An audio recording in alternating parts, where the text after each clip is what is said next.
না, এখানে আসলে আসাটা একটা স্নিগ্ধতা আছে। যখন আমরা সন্ধ্যায় বের হই বা রাতে যখন বের হই তখন একটা স্নিগ্ধতা আছে। এখন দুপুরেরটা হচ্ছে আলাদা একটা পরিবেশ, এটাই ভালো লাগে। একটা মানে সবাইকে দেখছি কর্মজীবনে, মহিলারা তো জানেন সবাই ব্যস্ত থাকে, একটু রিল্যাক্স হয়, মানে এখানে আসলে একটু রিল্যাক্স মনে হয় আর কি।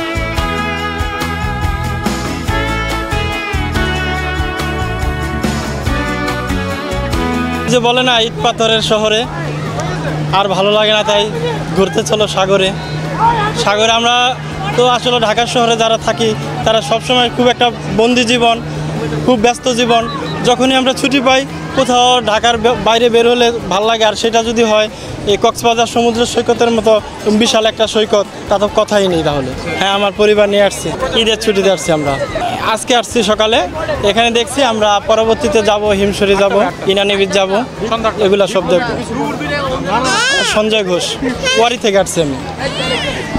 আসলে মানে কক্সবাজারটা মানে যতই ঘুরি ততই মুগ্ধ হই, ঠিক আছে। যতবারই আসি ততবারই আসতে মন চায়, ততবারই হারায় যেতে মন চায় এই সমুদ্রতে। তাই মানে এত জায়গা থাকতে বারবার সেই কক্সবাজারেরই আসে, এই সমুদ্রের টানে চলে আসি। জি, এর আগে অনেকবার আসা হয়েছে, সেন্ট মার্টিনেও যাওয়া হয়েছে।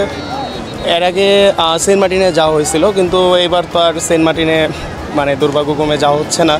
সো এই জন্য আর কি আমরা কক্সবাজারই, মানে অনুভূতি আসলে মানে ভাষায় প্রকাশ করার মতো না, মানে অনুভূতি জাস্ট ওয়াও। নিরাপত্তা নিয়ে কোনো কমপ্লেন নেই, কারণ নিরাপত্তা মোটামুটি সব মিলিয়ে ভালো।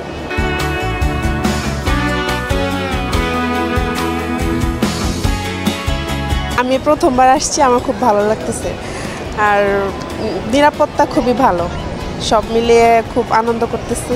এই তো আমরা এখনও মাত্র গতকালকে এসেছি, তো বিভিন্ন জায়গায় ঘুরতে যাব, সি বিচ ছাড়াও। তারপরে মেরিন ড্রাইভে যাব, হিমছড়ি যাব, ইনানি বিচেও যাব।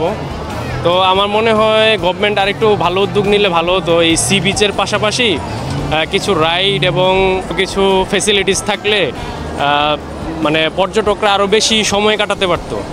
মানে এখানে আসলে টাইম পাস করার স্পট খুবই কম। সি বিচ দেখার পরে 2-3 দিন পরে আর কিছু করার থাকে না আসলে, এটা আর কি।